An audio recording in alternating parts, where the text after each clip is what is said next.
up, trumpet players? Today we're going to talk about Excerpt 138 out of the Missouri All-State Auditions. So this is all about triple tonguing. We're going to talk about a little bit about how I, and maybe you, would practice this. And specifically when it comes to triple tonguing, we want to break that down to the basics, right? So whenever we think of articulation in general, we want to think about one stream of air or one sound that is just, a great sound that is divided by different articulations and lengths of notes, right? So if I'm playing a concert F, the only difference between that and actual articulated notes is the articulation. It's the same stream of air, the same great sound. So when I apply triple tonguing to this, it's supposed to have the great same sound. The only thing I'm adding are the hard articulated notes.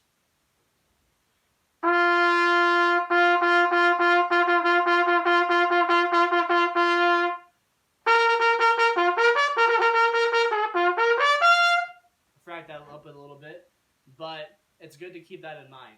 And the second thing is that whenever it comes to the articulations, or the syllables I should say, it says in here tu-tu-ku. Now I personally played it as ta-ta-ka, but that's the thing. You want the syllables to all be the same. I think consistency, or just a thing that young trumpet players tend to do, is get their syllables messed up whenever they're playing. It's kind of lazy, like ta-ta-ka, ta-ta-ka, or whatever. It needs to be all the same to make it sound the best, because it'll show when you play. So if you keep it consistent, it'll have that same, vowel syllable coming out. It'll sound consistent. So that's very important. It comes across. So the second biggest thing to keep in mind whenever you're practicing this piece is time. And by time, I mean rehearsing with the metronome, which is very, very important, because in a piece like this, with articulation being the most important thing, and the rhythms, you're gonna have to practice with the metronome, and you're gonna have to record yourself actually playing the piece and hearing if that's actually correct. So I'd recommend pulling up someone, maybe not me because I didn't play it the best, or someone better, someone really good playing this, excerpts, and listen to the way they play those rhythms and whatnot.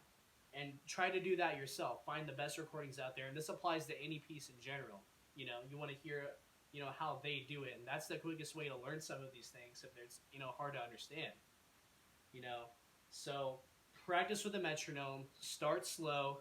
I played it at 90 whenever I played it. You're supposed to play it at 108 to 120 in the audition.